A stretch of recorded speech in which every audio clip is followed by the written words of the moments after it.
Film की शुरुआत एक स्टोर को दिखाने से हुई जहाँ पर एक लड़का अकेला बैठा था कि इतनी ही देर में यहाँ कुछ गुंडे गुस्सा आते हैं जो उस लड़के को मारकर धमकाने लगे। वहाँ लूट मार करके सारे पैसे देने को कहते हैं। तब वो लड़का दराज खोलकर उन्हें पैसे देने लगता है क्योंकि वो डर गया था। अब तभी यहाँ ओक्जो नाम की एक लड़की आई जिसने बोतल ली थी और वो काउंटर पर बिल देने आई थी। इस लड़के के पास भी काफी सारे पैसे थे और क्योंकि स्टोर के मालिक के पास अब पैसे नहीं थे तो बाकी चेंज वो गुंडों से लेती है। पर एक गुंडा ओक्जो को भी पकड़ के उसकी गर्दन पर चाकू रख देता है जिससे वो भड़क गई। वो उस गुंडे को बाजू से पकड़कर पहले उसकी बाजू तोड़ती है फिर उसे झटके देकर टेबल पर पटक के मारती है। एक गुंडा जैसे ही आगे बढ़ा वो टांग मारकर उसे गिरा देती है। दूसरे ने जब चैन की बोतल उठाई उसे मारने के लिए तो ओक्जो बड़ी आसानी से बोतल को पकड़ लेती है और फिर उसे भी मुक्का मार के साइड में गिरा देती है। एक को वो सामान में फेंक के मारती है जबकि दूसरे को ट्रॉली पर गिरा देती है। और अब जो भी उसके सामने आ रहा था ये मुक्कों से उनको मार मार कर खत्म कर देती है। सबको ढेर करने के बाद वो काउंटर पर आई और बोतल के पैसे देकर यहाँ से चली जाती है। इसके बाद हमें एक डांसर दिखाई गई जो बाकी लड़कियों के बीच में बेली डांस करके अपनी परफॉर्मेंस दिखा रही थी। और नोट करने वाली बात ये थी कि वो काफी घबराई और डरी हुई लग रही थी और बार बार ऑडियंस को देख रही थी जो बैठे शो देख रही थी। जिन्हें देखते हुए उसका ध्यान भटक गया, पैर मुड़ गया और वो वहीं गिर जाती है। रात को ओक्जो जब घर पर थी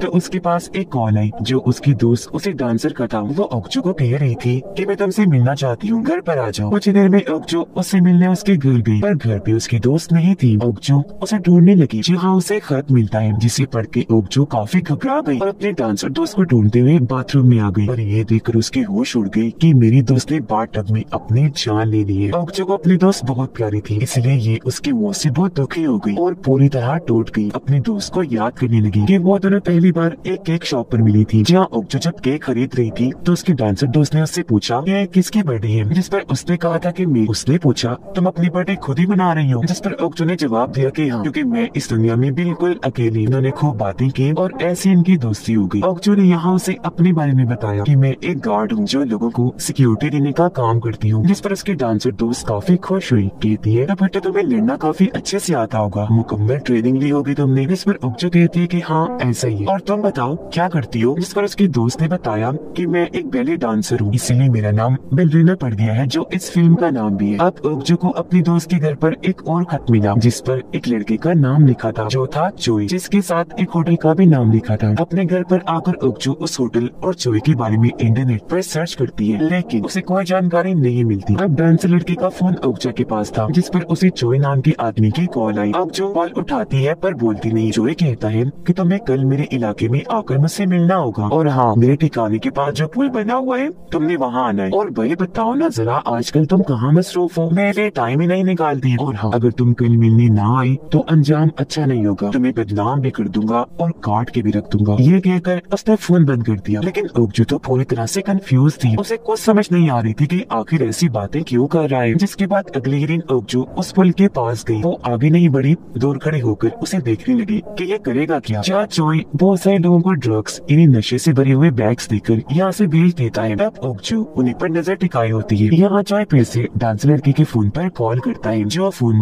ओक्जो ने काट दिया था। इसलिए चोई वहाँ से अपने ठिकाने पर चला गया जो उसका घर था जहाँ वो भी उसका पीछे करती है। अगली सुबह वो जब उस जगह से निकला तो ये उसके घर जाती है जहाँ पर उसका वॉरियर्स वाला सामान और बहुत सारे हथियार पड़े थे। इसके अलावा कई सारे पेन ड्राइव्स थी जिन पर अलग अलग लड़कियों के नाम लिखे हुए थे। इनमें उसे एक बेलरीना नाम की पेन ड्राइव भी मिलती है। वो समझ गई कि ये मेरे दोस्त की है इसीलिए ओक्जो उसे चेक करने लगी जहाँ पर उसने देखा कि चोई उसके दोस्त को बेहोश करके एक होटल में लेकर गया था जहाँ उसने इसके दोस्त के साथ गलत करते हुए उसकी वीडियो रिकॉर्ड कर ली थी। ये देखकर ओक्जो भड़क गई क्योंकि उसे समझ आ गई थी कि चोई उसे ब्लैकमेल कर रहा था। यही वजह थी कि अपनी परफॉर्मेंस के दौरान उसके दोस्त इतने डरे घबराए हुए थे। बार बार वो ऑडियंस को इसलिए देख रही थी क्योंकि उसे वहाँ पर भी चोई दिखाई दे रहा था, जिस वजह से ही उसका ध्यान भटका और वो गिर गई थी। उसे अपनी बदनामी से डर लग रहा था इसलिए उसने अपनी जान ले ली। ये जानकर ओक्जो और भी गुस्से से लाल हो जाती है क्योंकि अब तक उसे चोई के बारे में पता लग गया था कि वो कितना घटिया है।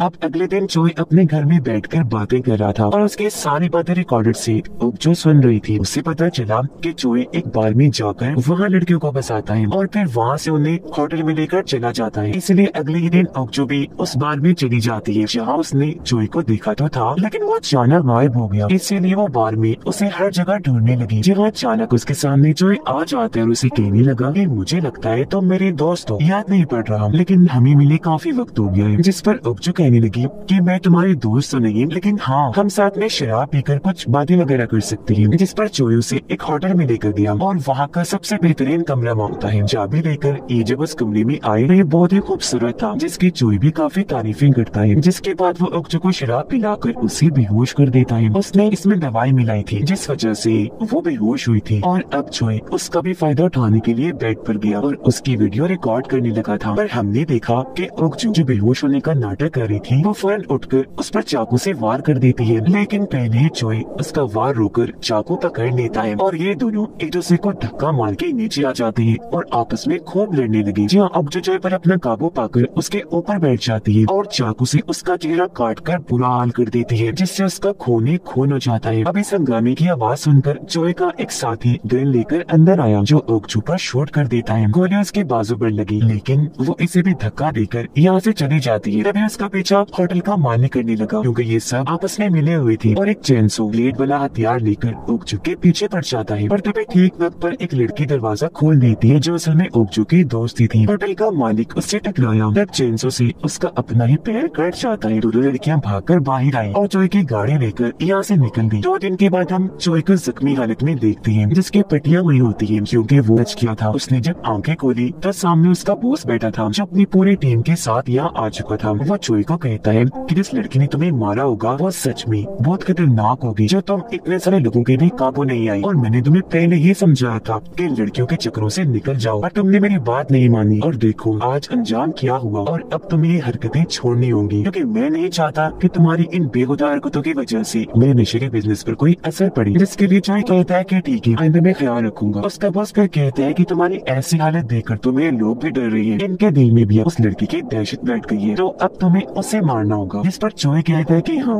मैं ऐसा ही करूंगा, अब उसे छोड़ने वाला नहीं हूँ। और फिर ओक्जो को उसकी दोस्त बताती है कि वो सब लोग बहुत ही खतरनाक और घटिया है, ये सारे मिले हुए हैं, मुझे उन लोगों से बहुत नफरत है, मैं उन्हें मारना चाहती हूँ। अब ये सारी बातें सुनकर ओक्जो को बहुत दुख हुआ कि वो लोग पता नहीं कितनी लड़कियों के साथ गलत कर चुके हैं। मुझे पता था एक दिन कोई ऐसा आएगा जो उन लोगों को सबक सिखाने में मेरी मदद करेगा, और आज गॉड ने उस इंसान को भेज दिया जो तुम हो। जिस पर ओक्जो कहती है कि हाँ मैं इस पे तुम्हारा पूरा साथ दूंगी क्योंकि मैं भी इसी बारे में ही सोच रही हूँ कि उन्हें सबक कैसे सिखाना है। अब कुछ दिन के बाद ओक्जो अपने ट्रेनर से मिलती है जिसने उसे लड़ना सिखाया था। वो कहती है कि तुम मेरी अब तक की बेहतरीन स्टूडेंट हो और वापस आ जाओ, तो मैं अपने करियर पर ध्यान देना चाहिए। जिस पर ओक्जो कहती है कि हाँ मैं आ जाऊंगी, पर पहले मुझे अपना एक मिशन पूरा करना है, मुझे माफिया की एक पूरे गैंग को खत्म करना है, तो मुझे कुछ हथियार चाहिए। जिस पर उसके ट्रेनर कहती है कि हाँ तुम जितने चाहो हथियार ले सकती हो। अब कुछ देर के बाद 2 बूढ़े लोग ओक्जो को ढेर सारे हथियार और गन्स देने आते हैं जो सब उसे काफी पसंद आई। बूढ़ी औरत ओक्जो को एक गन दिखाती है जिससे बहुत बड़ी आग पैदा होती है। यहाँ वो गन से आग लगा के भी दिखाती है जो सच में काफी बड़ी थी, दौड़ जा रही थी और कहती है कि शिकार करने के लिए ये जबरदस्त रहेगी।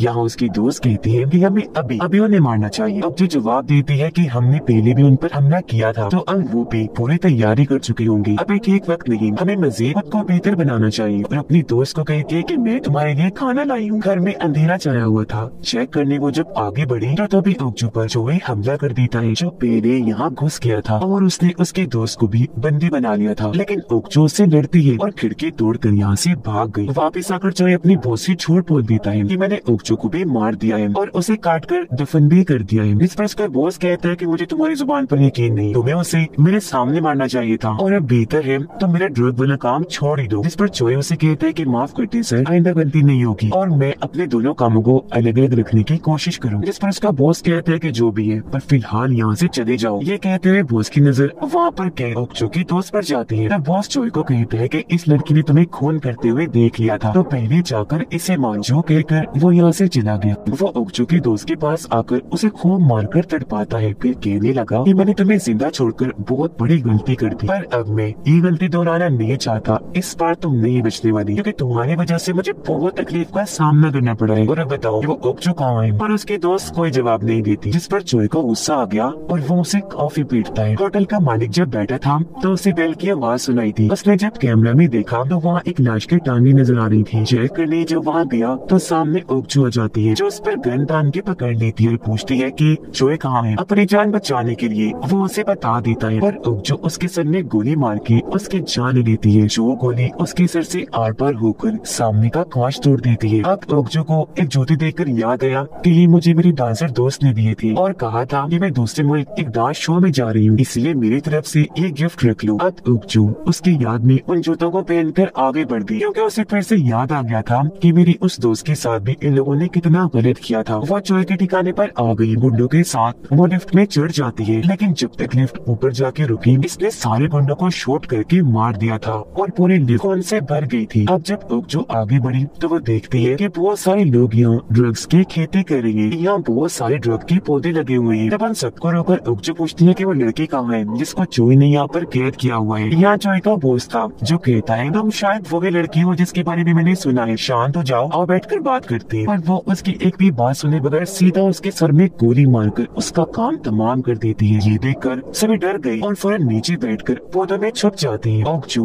उनकी तरफ गन करते हुए कहती है कि बताओ कहाँ है वो लड़की। अब ये सुनकर वो सब लोग बाहर आए और एक साथ उस पर हमला कर देती है। तो अब ओकजो अपनी पोजीशन में आ जाती है। किसी को वो शूट करके मारती है तो किसी को मुक्कों और टांगों से मारकर दूर गिराती है। और लोग जब हमला करने आए तो वो उनको अपने साथ गिरा गिरा कर पटक के मार रही थी और ऐसे उसने सबको मारकर उनका काम तमाम कर दिया, सिवाय एक के जिसको भी वो पकड़ लेती है। अपने दोस्त के बारे में पूछने लगी, लेकिन वो कुछ नहीं बताता और वो उसके मुंह में टूटा हुआ कांच डालने लगती है। फिर उसे इतना मारती है कि उसकी जान ही निकाल देती है। इतने ही देर में एक लड़का यहाँ ट्रक लेकर आया। चेक करने पर ओकजो को इसमें अपनी दोस्त मिल तो गई, लेकिन बेहोश जख्मी हालत में जिसे बांधा गया था और उस पर बहुत जुल्म किया गया था। तब ये देखकर ओकजो काफी भड़क गई। अब ट्रक ड्राइवर पर ओकजो गन तान देती है, लेकिन इससे पहले उसे मारती है। यहाँ चोई आकर ओकजो की बाजू पर गोली मारता है। ये देखकर ड्राइवर चोई को कहता है कि शुक्र है आप यहाँ आ गए और मेरी जान बचा ली। लेकिन अब जब ड्राइवर वहाँ से आगे जाने लगा तो पीछे से शॉट करके चोई ने ही उसे मार दिया। पर हमने देखा कि ओकजो भी दोबारा उठ खड़ी हुई और उसके दोस्त को भी होश आ गई। ओकजो चोई पर गोली चलाती है, जबकि उसकी दोस्त उस पर वार करती है, जिससे वो नीचे गिर जाता है। यहाँ ओकजो अपने दोस्त को जिंदा देखकर काफी खुश हो गई और अब ये दोनों चोई को बीच पर लाती है। वो इनसे पूछता है कि आखिर तुम मुझे क्यों मारना चाहती हो? ओकजो जवाब देती है क्योंकि मैं उस डांसर लड़की दोस्त हूँ जिसकी मौत का बदला